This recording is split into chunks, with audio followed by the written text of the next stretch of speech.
So we have sanctions on some countries. We're going to take those sanctions off till this straightens out. Then who knows, maybe we won't have to put them on. There'll be so much peace. We want to keep it that way. As we continue Operation Epic Fury, we're also focused on keeping energy and oil flowing to the world.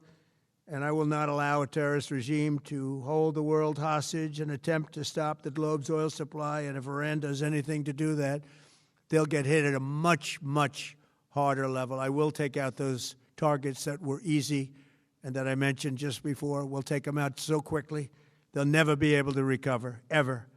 If they want to play that game, they better not play that game. In the long run, oil supplies will be dramatically more secure without the threat of Iranian ships, drones, missiles, nuclear menace, or anything. So the Strait of Hormuz is going to remain safe. We have a lot of Navy ships there. We have the best equipment in the world, inspecting for mines.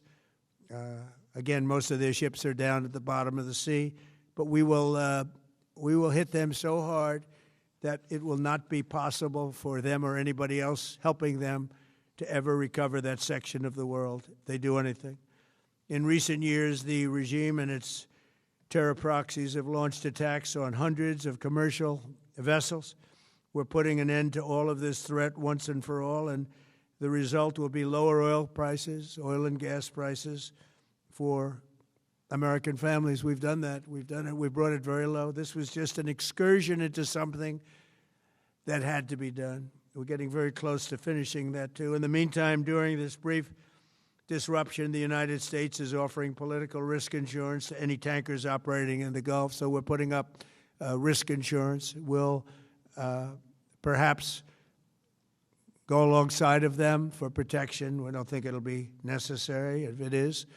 And if they do anything, the price will be incalculable. It will be so great that they will have wished they never did it, because you have to keep the straits flowing. With all of that, it affects other countries much more than it does the United States. It doesn't really affect us. We have so much oil. We have tremendous oil and gas, much more than we need.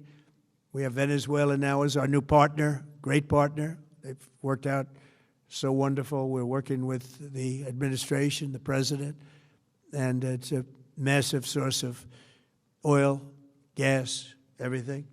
But we're in a very good position, but very unfair to other parts of the world, like China as an example. I mean, we're doing this for the other parts of the world, including countries like China. They get a lot of their oil through the straits. So we're doing this. We have a very good relationship with President Xi in China. I'm going there in a short period of time, and we're protecting the world from what these lunatics are trying to do, and very successfully, I might add. We're also waiving certain oil-related sanctions to reduce prices.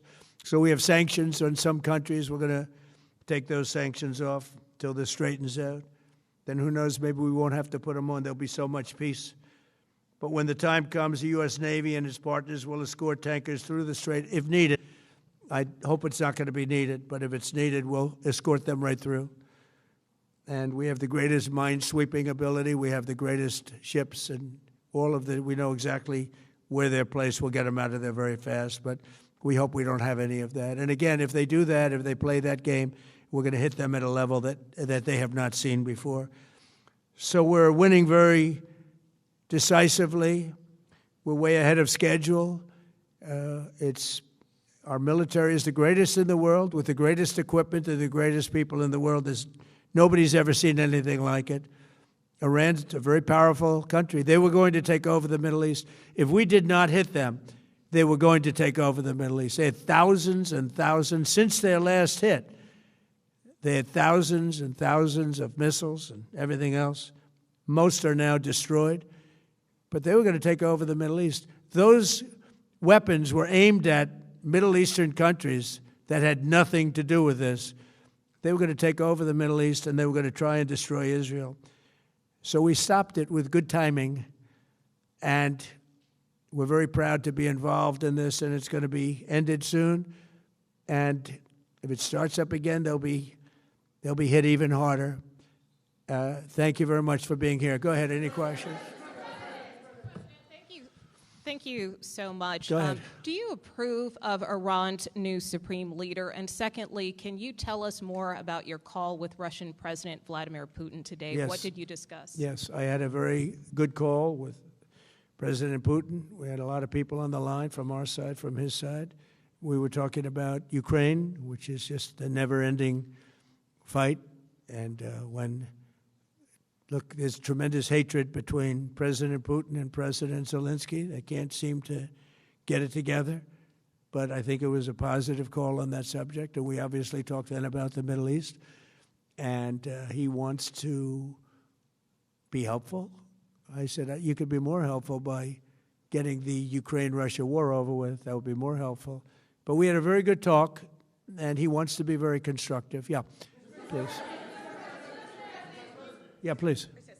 Thank you, Mr. President. On Iran, you called it an excursion. You said it would be over soon. Are you thinking this week it will be over? No, Are you talking but soon. about days? I think soon. Okay, and with respect Very soon. Look, everything they have is gone, including their leadership. In fact, there are two levels of leadership, and even actually, as it turns out, more than that. But two levels of leadership are gone. Most people have never even heard about the leaders that they're talking about. So it's obviously been very, very powerful, very effective. With respect to Cuba, you said that Cuba wants to make a deal. Yes. What would the United States get in return for that, and why should Americans trust Marco Rubio to negotiate it? Well, Marco Rubio is doing a great job. I think he's going to go down as the greatest Secretary of State in history.